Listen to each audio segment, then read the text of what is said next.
Frank's Western Dream by Nathan Bluecloud, with thanks to Tom Waits for the opening. Episode 1, Frank and Where It All Began, at the Espy. Frank nailed his Western Dream to his wife's forehead on the front door of their nouveau riche home at 25 Socrates Parade, North Coogee, facing the marina. Cooey, Coogee, so you've foreseen the murder scene, so now you get the backstory, starting in Melbourne. Frank turned 18 in 78. That very day, over AM coffees, the mates were frothing for frothies. Their conversation was a great debate as to where to celebrate his first legitimate night out, a pub or a club. Unbeknown to Frank, his old man, the Cat Man as he was known to his mates, who taught art by day and played bass in a rockabilly band by night, had the birthday party all sorted.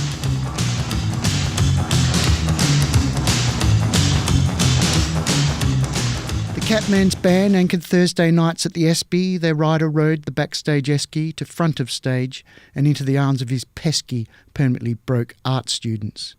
His favourite, who could have swapped his first name for his last, went simply by the initial of his middle name, S. By pulling a few strings, offering a chord where due, the Catman arranged for S's band to play their first gig at the Espy on the Thursday night that Frank turned 18. Concisely described on the private invitation and public poster as the birthday party, birthday party. The Catman gouged out the text, inked up, blew away the shavings, then spat out. Would Harold Pinter get a laugh out of this?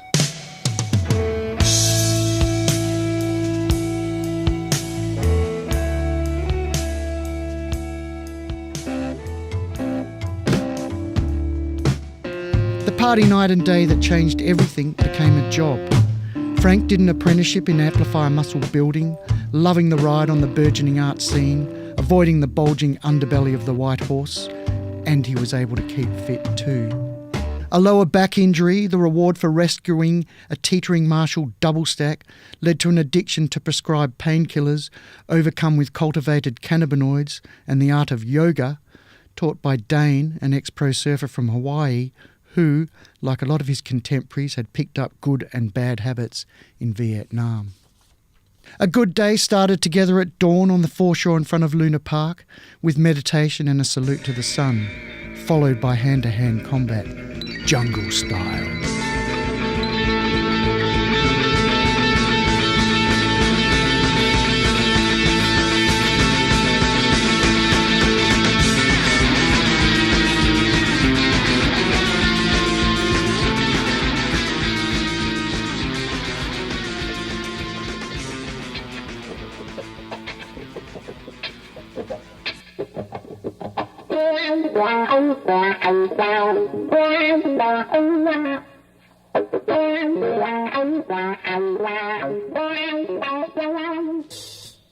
Warmed down was coffee and cake in Ackland Street, endless chatter with no one passers-by, then spanakopita with Greek salad for lunch at the Galleon, all punctuated by Dane's tales from surfing's frontier.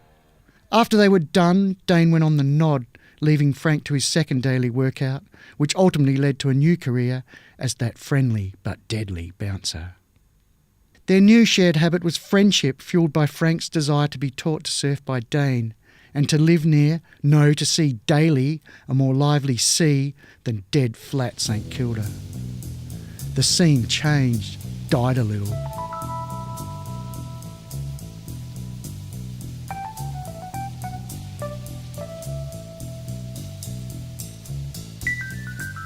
So Frank upped shipmates from Fitzroy Street, St Kilda, and moved to Brunswick Street, Fitzroy, establishing his new residency by the free pool table at the Labour in Vain pub.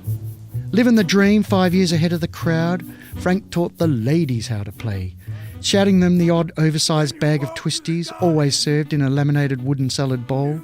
He was also known for his low-level cannabinoid distribution. Strictly medicinal use only. Every sale came with a cautionary tale. By night there was, of course, the band business to attend to.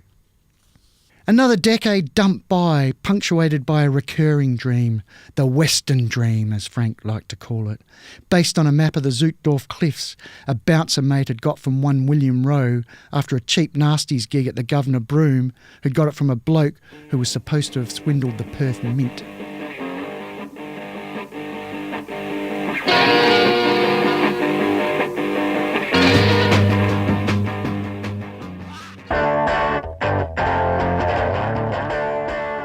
Frank's daily trip home from what he called work was by tram past Princess Park, Carlton's home ground, which always brought a smile to his craggy face and a sense of connection to the greater forces of the AFL universe. One glistening still day, a rarity for Melbourne's rat race, Frank daydreamed himself into a less urban space. Whilst out walking and deep breathing that dream down, deep and into his subconscious, he had a premonition. Brunswick Street Fitzroy is going to turn the same way Fitzroy Street St Kilda did and will be replaced by Smith Street Collingwood. His sub and consciousness collided, imagining the real-life trauma of losing 1,000 versions of his signature barfly joke about Carlton and Collingwood's crosstown rivalry. As for establishing a new residency in trendy Collingwood, yeah, nah.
Watching the detectives.